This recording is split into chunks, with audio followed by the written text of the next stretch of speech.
ಬುಲೆಟಿನ್ಗೆ ಸ್ವಾಗತ. ನಾನು ಮಧು ನಾಗರಾಜ್.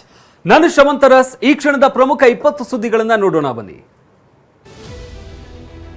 ವಿಧಾನಸಭೆಯಲ್ಲಿ ದ್ವೇಷ ಭಾಷಣ ವಿಧೇಯಕವನ್ನ ಗೃಹ ಸಚಿವ ಜಿ ಪರಮೇಶ್ವರ್ ಮಂಡಿಸಿದ್ದಾರೆ. ಸ್ಪೀಕರ್ ಯುಟಿ ಖಾದರ್ ವಿಧೇಯಕ ಅಂಗೀಕರಿಸಿದ್ದಾರೆ. ಇದಕ್ಕೆ ವಿಪಕ್ಷ ನಾಯಕರು ಆಕ್ರೋಶ ಹೊರಹಾಕಿದ್ದಾರೆ. ಇನ್ನು ವಿಧಾನ ಪರಿಷತ್ನಲ್ಲಿ ದ್ವೇಷ ಭಾಷಣ ವಿಧೇಯಕ ವಿರೋಧಿಸಿದ್ದಕ್ಕೆ ಪ್ರತಿಪಕ್ಷಗಳು ಸಜ್ಜಾಗಿದೆ. ಸಾರಿಗೆ ನಿಗಮಗಳಿಗೆ ಶಕ್ತಿ ಯೋಜನೆಯಿಂದಾಗಿ ನಷ್ಟ ಉಂಟಾಗಿದೆ. ರಾಜ್ಯ ಸರ್ಕಾರ 4 ನಿಗಮಗಳಿಗೆ 4,600 ಕೋಟಿ ರೂಪಾಯಿ ಬಾಕಿ ಪಾವತಿ ಉಳಿಸಿಕೊಂಡಿದೆ.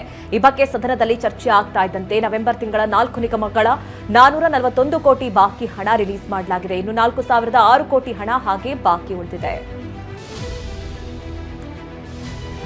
ಸಿದ್ದರಾಮಯ್ಯ ಔಟ್ ಗೋಯಿಂಗ್ ಸಿಎಂ ಅಂತ ಬಿಜೆಪಿ ರಾಜ್ಯಾಧ್ಯಕ್ಷ ವಿಜೇಂದ್ರ ವಾಗ್ದಾಳಿ ನಡೆಸಿದ್ದಾರೆ. ಸಿಎಂ ಯಾವಾಗ ರಾಜೀನಾಮೆ ಕೊಡ್ತಾರೋ ಗೊತ್ತಿಲ್ಲ ಎಂದಿದ್ದಾರೆ. ಅದಕ್ಕೆ ಔಟ್ ಗೋಯಿಂಗ್ ರಾಜ್ಯಾಧ್ಯಕ್ಷ ಅಂತ ಕಾಂಗ್ರೆಸ್ಸಿಗರು ತಿರುಗೇಟನ್ನ ಕೊಟ್ಟಿದ್ದಾರೆ. ನ್ಯಾಷನಲ್ ಹೆರಾಲ್ಡ್ ಕೇಸ್ನಲ್ಲಿ ಗಾಂಧಿ ಕುಟುಂಬಕ್ಕೆ ಬಿಗ್ ರಿಲೀಫ್ ಸಿಕ್ಕಿದೆ. ಕೇಂದ್ರ ಸರ್ಕಾರ ಇಡಿ ದುರ್ಬಳಕೆ ಮಾಡಿಕೊಂಡಿದೆ ಅಂತ ಕಾಂಗ್ರೆಸ್ ಕೆರಳಿದೆ. ತುಮಕೂರು, ಬಳ್ಳಾರಿ, ಚಿಕ್ಕಮಗಳೂರು ಸೇರಿ ಹಲವೆಡೆ ಪ್ರತಿಭಟಿಸಿದ್ದಾರೆ. ಮೋದಿ, ಅಮಿತ್ ಶಾ ರಾಜೀನಾಮೆಗೆ ಆಗ್ರಹಿಸಿದ್ದಾರೆ. ಶಿವಮೊಗ್ಗದಲ್ಲೂ ಬಿಜೆಪಿ ಕಚೇರಿ ಮುತ್ತಿಗೆ ಹಾಕೋದಕ್ಕೆ ಕಾಂಗ್ರೆಸ್ ಕಾರ್ಯಕರ್ತರು ಮುಂದಾಗಿದ್ರು. ಇದೇ ವೇಳೆ ಬಂದೋಬಸ್ತ್ ಕರ್ತವ್ಯದಲ್ಲಿ ಇದ್ದ ಎಎಸ್ಐ ಅಮೃತಾಬಾಯಿ ಅವರ 60 ಗ್ರಾಂ ಮಾಂಗಲ್ಯ ಸರ ಕಳ್ಳತನವಾಗಿದೆ. ದೊಡ್ಡಪೇಟೆ ಪೊಲೀಸ್ ಠಾಣಾ ವ್ಯಾಪ್ತಿಯಲ್ಲಿ ಈ ಘಟನೆ ನಡೆದಿದೆ.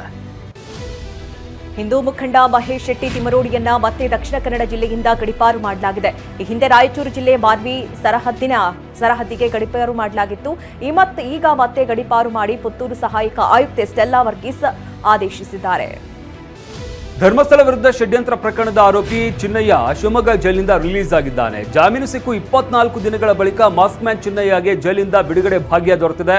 ಕೋರ್ಟ್ನಿಂದ ಬೇಲ್ ಸಿಕ್ಕಿದ್ರೂ ಕೂಡ ಚಿನ್ನಯ್ಯ ಜಾಮೀನು ಪ್ರಕ್ರಿಯೆ ಪೂರೈಸಿರಲಿಲ್ಲ.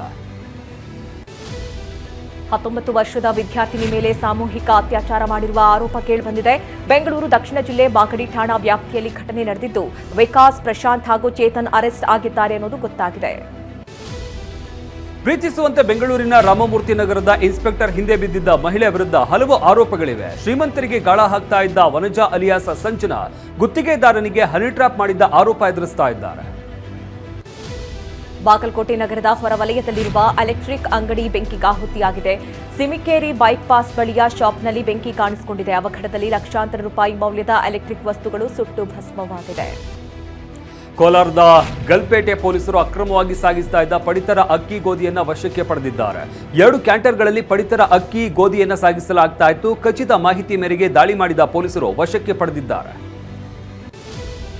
ಬೀದರ್ನಲ್ಲಿ ಮಾಂಜ್ರಾ ನದಿಯ ಒಡಲಿಗೆ ಮರಳು ಮಾಫಿಯಾ ಗ್ಯಾಂಗ್ ಕಣ್ಣು ಹಾಕಿದೆ. ನಿಟ್ಟೂರು ಗ್ರಾಮದ ಬಳಿ ಹಗಲು ರಾತ್ರಿಯಂದೇ ಮಣ್ಣು ಲೂಟಿ ಮಾಡ್ತಾ ಇದೆ. ಟ್ರ್ಯಾಕ್ಟರ್ನಿಂದ ಮಣ್ಣು ತೆಗೆದು ಸಂಗ್ರಹಿಸಿ ಸಾಗಿಸಲಾಗ್ತಾ ಇದೆ. ಇದನ್ನ ತಡಿಬೇಕಾದ ಗಣಿ ಮತ್ತು ಭೂ ವಿಜ್ಞಾನ ಇಲಾಖೆ ಅಧಿಕಾರಿಗಳು ಮೌನ ವಹಿಸಿದ್ದಾರೆ. ನಟಿ ಪ್ರಿಯಾ ಆನಂದ್ ಪುನೀತ್ ರಾಜ್ಕುಮಾರ್ಗಾಗಿ ಕನ್ನಡ ಕಲಿತೆ ಅಂದಿದ್ದಾರೆ. ರಾಜ್ಕುಮಾರ ಸಿನಿಮಾ ಮೂಲಕ ಕನ್ನಡಕ್ಕೆ ಪ್ರಿಯಾ ಆನಂದ್ ಪದಾರ್ಪಣೆ ಮಾಡಿದ್ರು. ಬಲರಾಮನ ದಿನಗಳು ಚಿತ್ರದ ಹಾಡು ಬಿಡುಗಡೆಯಲ್ಲಿ ಭಾಗವಹಿಸಿದ್ದ ಪ್ರಿಯಾ ಪುನೀತ್ ಕನ್ನಡ ಕಲಿಯಲು ಪ್ರೇರಣೆ ನೀಡಿದ್ರು ಅಂತ ಹೇಳಿದ್ದಾರೆ. ಖಳನಟ ಸೋನು ಸೂದ್ 52ನೇ ವರ್ಷದಲ್ಲೂ ಸಖತ್ ಫಿಟ್ ಅಂಡ್ ಫೈನ್ ಆಗಿದ್ದಾರೆ. ತಮ್ಮ 6 ಪ್ಯಾಕ್ ತೋರಿಸಿ ಸಾಮಾಜಿಕ ಜಾಲತಾಣದಲ್ಲಿ ಫೋಟೋಗಳನ್ನು ಹಂಚಿಕೊಂಡಿದ್ದಾರೆ. 52ನೇ ವಯಸ್ಸಿನಲ್ಲೂ ಈ ರೇಂಜ್ಗೆ ಬಾಡಿ ಅಂದ್ರೆ ಸೂಪರ್ ಅಂತ ಕೆಲವರು ಹಾಡಿ ಹೊಗಳಿದ್ದಾರೆ.